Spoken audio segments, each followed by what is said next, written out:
Bienvenue dans cette nouvelle édition sur TV5 Monde. Voici les titres de ce journal. L'Espagne sous le choc. Hier soir, un train à grande vitesse a déraillé près de Saint-Jacques-de-Compostelle. Une catastrophe qui a fait 78 morts, plus de 140 blessés. Un deuil national a été décrété. Le troublant témoignage de Nada, promise à un mariage forcé. Cette petite yéménite de 11 ans a fui sa famille, mais son message a-t-il été instrumentalisé? Élément de réponse dans un instant. Le mont Saint-Michel entouré d'eau, le temps d'une marée, le célèbre monument français est redevenu une île, phénomène qui n'était pas arrivé depuis 1879. Mais avant de développer ces titres, cette déflagration en Tunisie. Le pays a appris l'assassinat de Mohamed Brahmi, figure de l'opposition, chef de file du mouvement populaire. Ce député membre de l'Assemblée nationale constituante a été criblé de balles devant son domicile de Tunis. Jian Bergaoui est justement en ligne avec nous depuis la capitale tunisienne. Jian, 6 mois après l'assassinat de Chokri Belaïd, comment ce meurtre est-il vécu ? Eh bien ici, c'est vraiment la colère. Des centaines de personnes sont en train de se rassembler devant l'hôpital de l'Ariana au nord de Tunis. Des hommes et des femmes de tous les âges. Certains ont les épaules couvertes du drapeau tunisien.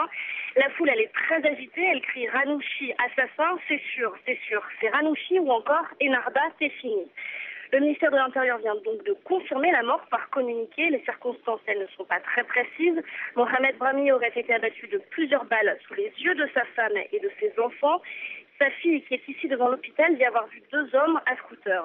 Vous l'avez dit, Mohamed Brahmi est un député de 58 ans du mouvement du peuple, un mouvement qui fait partie de la coalition du Front populaire auquel appartenait également Chokri Belaïd.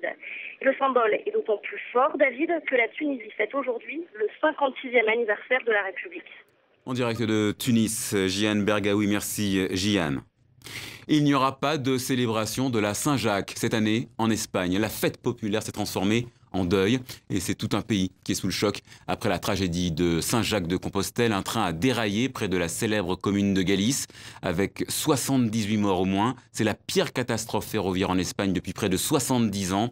Des images parfois difficiles, elles sont commentées par Stéphanie Pérez. Il est 20h41. Une caméra saisit l'instant de l'accident. On le voit clairement, le train arrive à très grande vitesse dans le virage, 190 km/h au lieu des 80 autorisés. La locomotive se penche sur son flanc droit.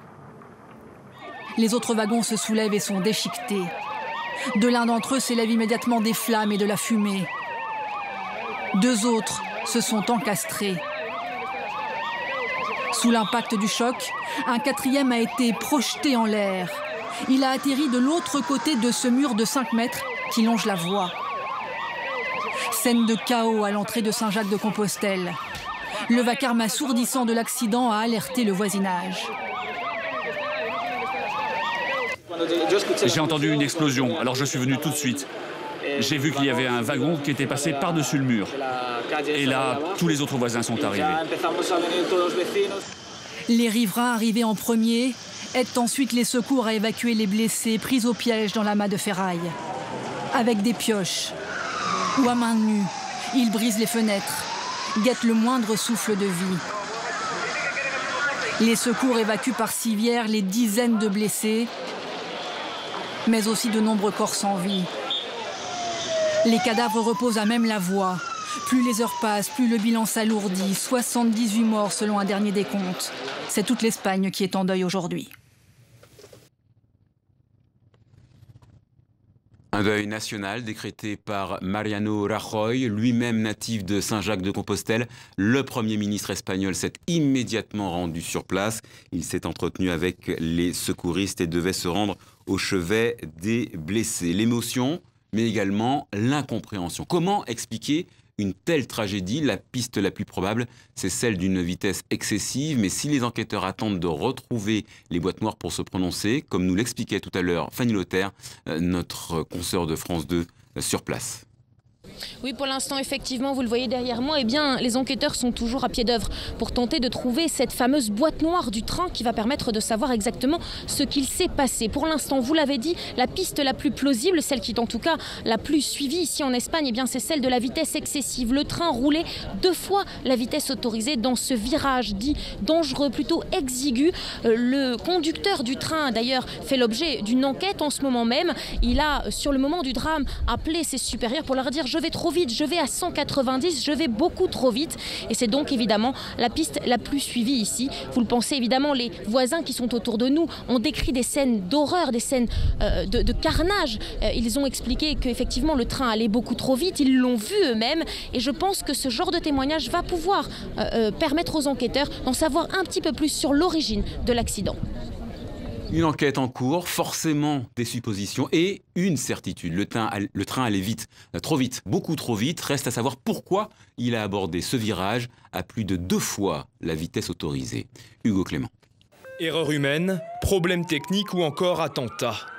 Officiellement, aucune hypothèse n'est écartée pour l'instant.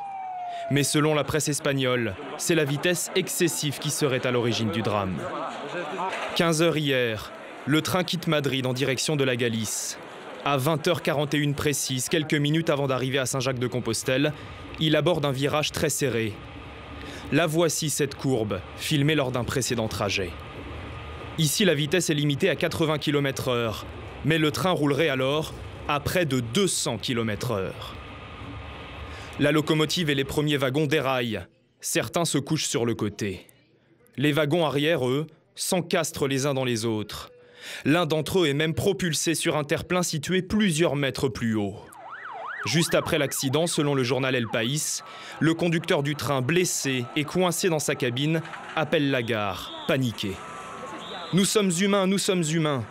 J'espère qu'il n'y a pas de mort, sinon je les aurai sur ma conscience. » Le conducteur aurait également indiqué rouler à 190 km/h dans le virage. Cette vitesse excessive est-elle due à une erreur humaine, à une défaillance technique ? Selon la compagnie ferroviaire, le train avait été révisé le matin même.